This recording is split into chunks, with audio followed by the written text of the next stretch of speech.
Project को लेकर detail में बातचीत भी हो चुकी थी। अवनी की बातों में एक अलग ही तरह का जोश था। उसे अपने डिजाइन की छोटी से छोटी डिटेल्स अच्छे से पता थी। वहीं सभी डॉक्यूमेंट साइन होने के बाद गायत्री देवी और नील ने राहत की सांस ली।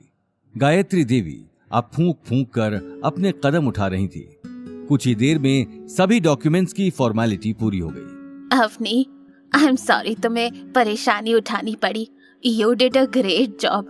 तुम चाहो तो आज रेस्ट कर लो। कल से तुम और गौतम ऑफिस ज्वाइन करके आगे का काम शुरू कर सकते हो। ये बात सुनते ही अभिनव ने अवनी के साइन किए हुए डॉक्यूमेंट्स अपनी शेल्फ में रख लिए और गौतम को देखने लगा। जी दादी सा। जिस इज्जत की अवनी हकदार थी, आखिर वो उसे मिल ही गई। ये देखकर आज गौतम बहुत खुश था। कुछ ही देर में वो अवनी के साथ मैरियट से घर की तरफ निकल गया। आज एक तरफ अवनी जहां अपनी जिंदगी में आई खुशियों के खुमार में थी, तो वहीं दूसरी तरफ उदयपुर शहर की बहुत बड़ी बिल्डिंग से एक लड़की खिड़की से बाहर की तरफ देख रही थी। लड़की व्हाइट शर्ट और ब्लैक स्कर्ट के साथ पैरों में ब्लैक हाई हील्स पहनी हुई थी। तीखे नैन नक्श और बड़ी बड़ी आंखों के साथ वो लड़की दिखने में बहुत सुंदर लग रही थी। ये कहना गलत नहीं होगा कि उसकी हर एक अदा लड़कों को दीवाना बनाने के लिए काफी होगी। लड़की की नजर बिल्डिंग के बाहर जाने वाली गाड़ियों पर टिकी थी, तो वहीं उसके पास में उसकी सेक्रेटरी हाथ में फाइल लिए खड़ी थी।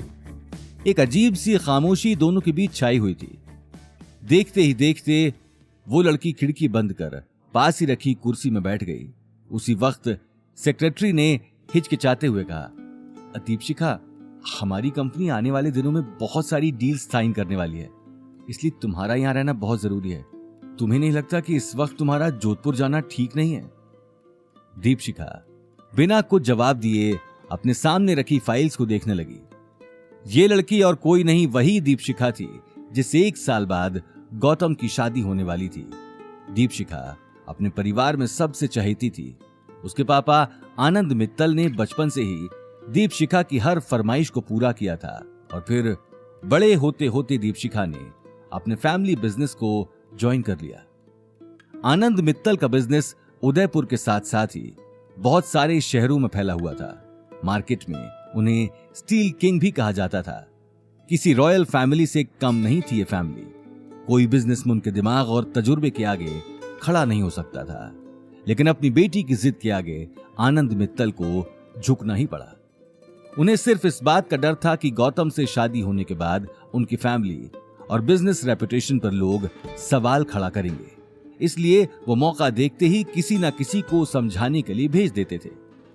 हालांकि आनंद मित्तल गौतम के घर से भाग जाने के बाद दीपशिखा की शादी किसी बड़े घर में कर देना चाहते थे, लेकिन दीपशिखा ने जब से गौतम को देखा था तब से वो गौतम को भूल नहीं पाई थी।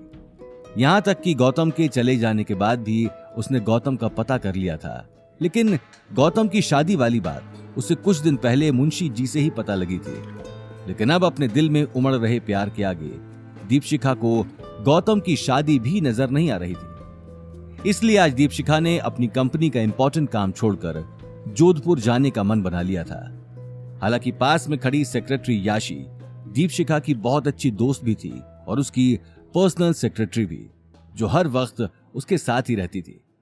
देखो दीपशिखा, एक बार फिर सोच लो, मैं तुम्हें कॉलेज टाइम से जानती हूं।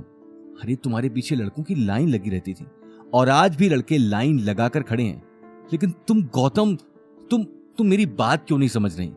गौतम की शादी हो चुकी है और वो एक घर जमाई बनकर किसी के घर का काम कर रहा है। अब वो तुम्हारे लायक नहीं है। याशी, मैंने कहा ना, मैं जाऊंगी तो मतलब मैं जाऊंगी, इसके आगे मुझे कोई बात नहीं करनी। दीपशिखा की बात सुनते ही याशी एक पल के लिए सकपका गई। अब ठीक है, मेरा काम बस तुम्हें समझाना था, आगे तुम्हारी मर्जी। एक शादीशुदा आदमी के साथ शादी करने पर लोग तुम पर और आनंद अंकल पर हंसेंगे, कम से कम इसका तो ख्याल करो। ये बात सुनते ही दीपशिखा याशी की आंखों में आंखें डालकर देखने लगी। ये मेरी पर्सनल चॉइस है, लोग क्या सोचते हैं इसके बारे में या फिर तुम क्या सोचती हो, इस बात से मुझे कोई फर्क नहीं पड़ता। ठीक है दीपशिखा, मैं तुम्हारे लिए कार का इंतजाम करवाती हूं। नहीं, मैं कार और बॉडीगार्ड्स के साथ नहीं जाने वाली। मुझे बिल्कुल सिंपल तरीके से जाना है। बेहतर होगा कि तुम मेरे लिए ट्रेन की टिकट बुक कर दो। ठीक है, जैसा तुम कहो। मैं ट्रेन की 2 टिकट्स बुक कर देती हूँ। ये बात कहकर याशी अगले ही पल केबिन से बाहर निकल गई।